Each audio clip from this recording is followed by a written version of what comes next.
So I like to buy properties that are high appreciation properties. So I give you the 2 tips on how to find a high appreciation property.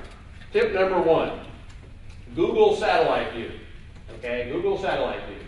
If you want to know if a property is going to appreciate well, look at it from space. Because I can tell from a satellite looking down on a house how much that house is going to appreciate in value. Anybody want to know why? I'm looking for land. Okay? I want to find properties that don't have a lot of land near them. I don't like to buy properties out in the suburbs. Because why do people move out to the suburbs? People move out to the suburbs because you get a big, nice new house, right? Because there's lots of cheap land out in the suburbs that the builders can build those big, nice new houses on. Unfortunately, that's always going to be why people move out to the suburbs. So in 10 years, when you're selling your house, you're not going to have a big, nice new house. You're going to have an old house.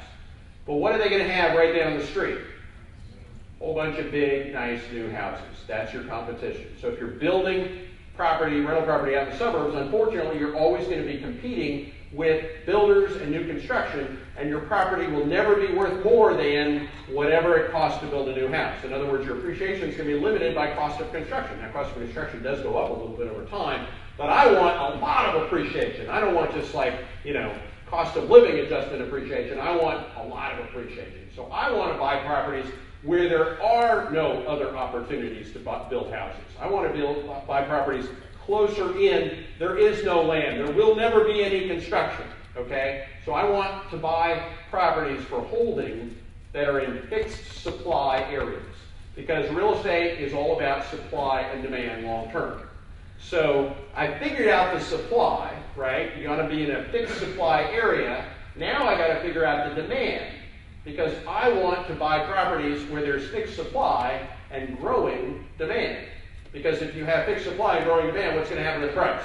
Right? More people competing for the same number of properties makes the price go up. And that's what makes prices go up, way up. So how do you figure out where the demand is?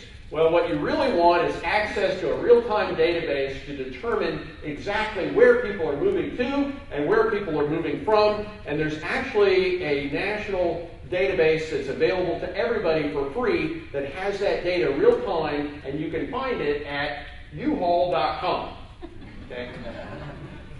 If you want to rent a truck from Detroit to Austin, Texas, it will cost you $1,200. If you want to rent a truck on the same day, the same truck from Austin to Detroit, it will cost you about $450. Now, why is it 2 to 3 times as much to rent a truck to Austin as to rent a truck to Detroit? They will practically pay you to bring their trucks back. Okay? They keep track in real time of where people are moving to and moving from. That's called migration.